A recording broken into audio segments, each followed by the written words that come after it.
अब हमारे पास chapter second polynomials, ये इंट्रोडक्शन वीडियो है। इस तरफ मैंने सारे इंपॉर्टेंट पॉइंट्स की डेफिनेशन लिखी है और इस तरफ मैं आपको समझाते जाऊंगा विथ एग्जांपल्स।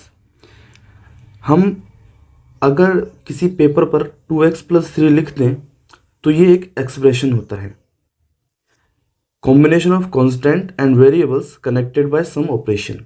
समझो आप यहाँ पे कि अगर मैंने पेपर पर 10 भी लिख दिया तो ये भी एक एक्सप्रेशन है।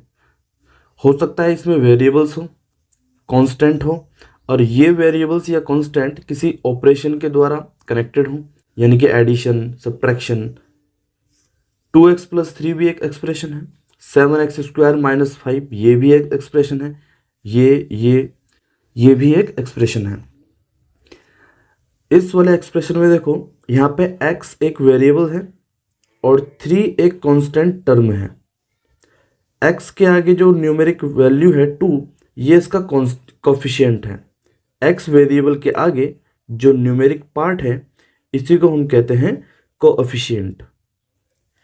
वेरिएबल की कोई वैल्यू फिक्स नहीं होती, जबकि कांस्टेंट टर्म की वैल्यू फिक्स होती है। एक एक्सप्रेशन में एक टर्म या एक से ज़्यादा टर्म होते हैं। ये कौन डिसाइड करता है कि किसी वेरिएबल में कितने टर्म्स हैं? प्लस और माइनस साइन डिफाइन करते हैं कि वेरिएबल में कितने टर्म्स हैं। जैसे कि यहाँ पे देखो 1 टर्म, 2, 3 एंड 4, बिकॉज साइन यहाँ पे 3 है इसलिए टर्म 4 होंगे। एक माइनस साइन है, 2 प्लस साइन है। यहाँ पे है 2 टर्म, एक तो है ये वाला और एक है ये वाला। यहाँ पे भी 2 टर्म है, यहाँ पे 3 टर्म है। पॉलिनोमियल क्या होता है? एक अलजेब्रिक एक्सप्रेशन होता है जिसमें वेरिएबल्स की नॉन नेगेटिव इंटीग्रल पावर्स होती हैं। इसको समझना, non negative integral power. Integral को पहले तो आप ये समझो कि इंटीजर फॉर्म में होनी चाहिए, इंटीजर फॉर्म में होनी चाहिए और इंटीजर भी नॉन नेगेटिव होना चाहिए। हम पॉजिटिव लिख सकते थे बट पावर जो है 0 भी हो सकती है और 0 is also a one type of integer. 0 भी तो एक टाइप का इंटीजर होता है। 0 भी इंटीजर होते हैं, ऑल पॉजिटिव नंबर भी इंटीजर होते हैं, बट जो नेगेटिव इंटीजर है वो नहीं होंगे, इसलिए बोला गया नॉन नेगेटिव इंटीग्रल पावर्स। यहाँ पे देखो ये पॉजिटिव में है और 2 है, ये भी पावर है। पॉजिटिव में है 3 है, ये भी पावर है। जिस किसी के ऊपर पावर नहीं लिखी होती उसकी पावर हम 1 मानते हैं। यहाँ पे 2, ये भी पॉजिटिव और इंटीजर पावर है। ओके, नेक्स्ट है, अगर कोई एक सिंपल नंबर है जैसे मैंने यहाँ पे 10 लिखा तो ये कांस्टेंट पॉलिनोमियल हो जाएगा। यहाँ पे डेफिनेशन लिखी है, 2 इंटीजर, किसी भी इंटीजर के लिए है ये। और इंटीजर का मतलब यहाँ पे नेगेटिव इंटीजर भी होगा, 0 भी होगा, पॉजिटिव इंटीजर भी होगा। ध्यान दो यहाँ पे नॉन नेगेटिव इंटीग्रल पावर्स की बात हो रही है, टर्म की नहीं। पावर्स नहीं होनी चाहिए नेगेटिव में। उसका एग्जांपल मैंने यहाँ दे रखा है, दोबारा देखो यहाँ पे देख लो। चलो पहले आप, ये 5/x है। मैं अगर x को ऊपर ले आऊँगा, अभी आपने देखा चैप्टर 1 में, तो ये जब जाएगा ना ऊपर तो यहाँ पे तो इसकी पावर थी 1, जब ये ऊपर आएगा तो यहाँ पे जाएगी -1, फिर -9 आगे है। तो ये एक पॉलिनोमियल नहीं होगा क्योंकि इसकी पावर जो है नेगेटिव में आ गई, इसीलिए इनकी पावर नेगेटिव में नहीं आनी चाहिए, तो ये पॉलिनोमियल नहीं है। तो कांस्टेंट टर्म इंटीजर फॉर्म में जो होगा वो कांस्टेंट पॉलिनोमियल होता है, और जो वेरिएबल जो टर्म 0 होती है उसको हम 0 पॉलिनोमियल बोलते हैं। ओके, तो यहाँ पे हमारे पास ये 2 टर्म वाला x वेरिएबल और इसका कोफिशिएंट 2। यहाँ पे देखो, यहाँ पे हमारे पास 4 टर्म है, x³ का कोफिशिएंट 3, यहाँ पे x वेरिएबल है और इसका है हमारे पास 3।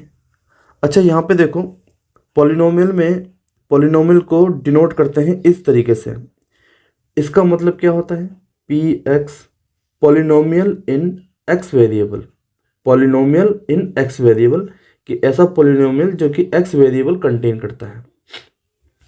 अब मैंने यहाँ पे जो एग्जांपल लिखे हैं ये पॉलिनोमियल वाले भी हैं, नॉन पॉलिनोमियल वाले भी हैं। इसकी पावर 1 है, सही है, मतलब पॉजिटिव में है, ये भी सही है, ये भी सही है, ये भी सही है, यानी कि ये चारों की चारों पॉलिनोमियल है। नीचे वाला एग्जांपल देखो, x की पावर 3/2 ये इंटीजर फॉर्म में नहीं है तो ये एक पॉलिनोमियल नहीं होगा। रूट एक्स और रूट एक्स जो होता है उसकी पावर 1/2 ऐसे लिखी जाती है। इस रूट का रेडिकल साइन का मतलब क्या होता है 1/2, तो ये एक पॉलिनोमियल नहीं होगा। ये तो हमने पहले ही देख लेते ये नहीं होगा।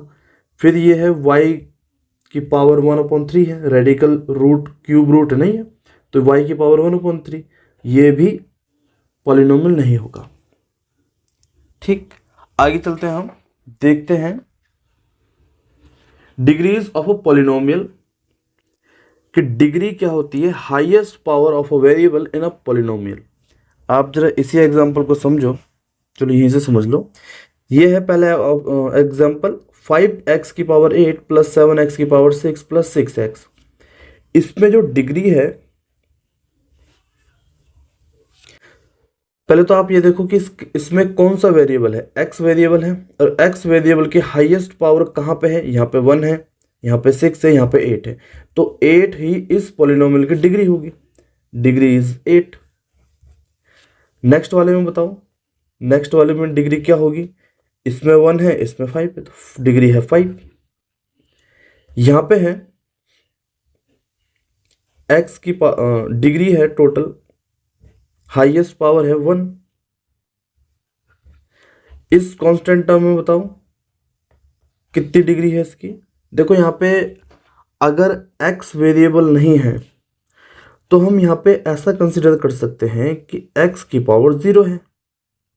नाउ x की पावर 0 क्या आउटकम देती है, 1 देती है। 4 की पावर 0 भी 1 होती है।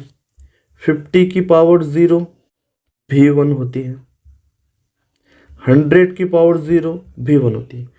किसी की भी पावर 0 कर दो उसका आउटकम हमेशा 1 ही आता है। तो जब इस केस में x की पावर 0 होगी तो x की पावर 0 1 हो जाएगी, मतलब 5 ही आएगा। तो हाईएस्ट डिग्री, हाईएस्ट पावर कितनी है, डिग्री कितनी है, 0। आगे समझ में। नेक्स्ट हमारे पास टाइप्स ऑफ पॉलिनोमियल कि कितने टाइप्स के पॉलिनोमियल होते हैं। अब इनका भी बेसिस है अलग अलग। अगर हम किसी और टर्म्स के नज़र से देखें कि एक पॉलिनोमियल में कितनी टर्म्स हैं तो उसके अलग कैटेगरी बना देखिए, और डिग्री के बेसिस पे देखें तो उसकी कैटेगरी अलग है। सबसे पहले हम देखते हैं नंबर ऑफ टर्म्स के बेसिस पर कितने पॉलिनोमियल होते हैं। 3 टाइप के पॉलिनोमियल होते हैं, मोनोमियल, बाइनोमियल, ट्राइनोमियल। मोनो का मतलब होता है 1, बाइनो का मतलब होता है 2, ट्राइनो का मतलब होता है 3। ऐसा पॉलिनोमियल जिसमें सिर्फ एक टर्म होगा, 7x एक टर्म, 6, 4x क्यूब, 9x की पावर 8। बाइनोमियल जिसमें 2 टर्म होंगे। ट्राइनोमियल जिसमें 3 टर्म होंगे। अब जानबूझ के मैंने इनकी पावर 3, 8, 2, 5, 2, 5 दे रखी है, बिकॉज हमें पावर से कोई लेना देना नहीं, हमें सिर्फ टर्म से लेना देना है। तो ये मोनोमियल, बाइनोमियल, ट्राइनोमियल। दूसरा है उनकी डिग्री जो है कि पॉलिनोमियल में वेरिएबल की डिग्री क्या है, उसके बेसिस पर उनका क्लासिफिकेशन। पहला है लीनियर पॉलिनोमियल। तो देखो यहाँ पे x की पावर 1 है, x की पावर 1 है, y की पावर 1 है।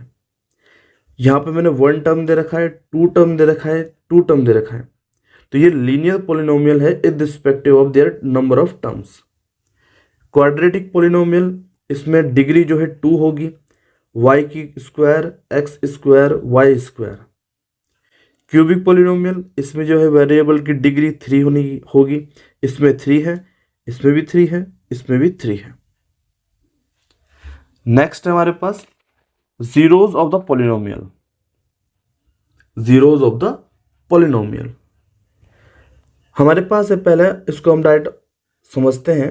जीरोज ऑफ द पॉलिनोमियल का मतलब ये है कि वेरिएबल की वो वैल्यू पुट करो जिससे पॉलिनोमियल का रिजल्ट, आउटकम या वैल्यू 0 हो जाए।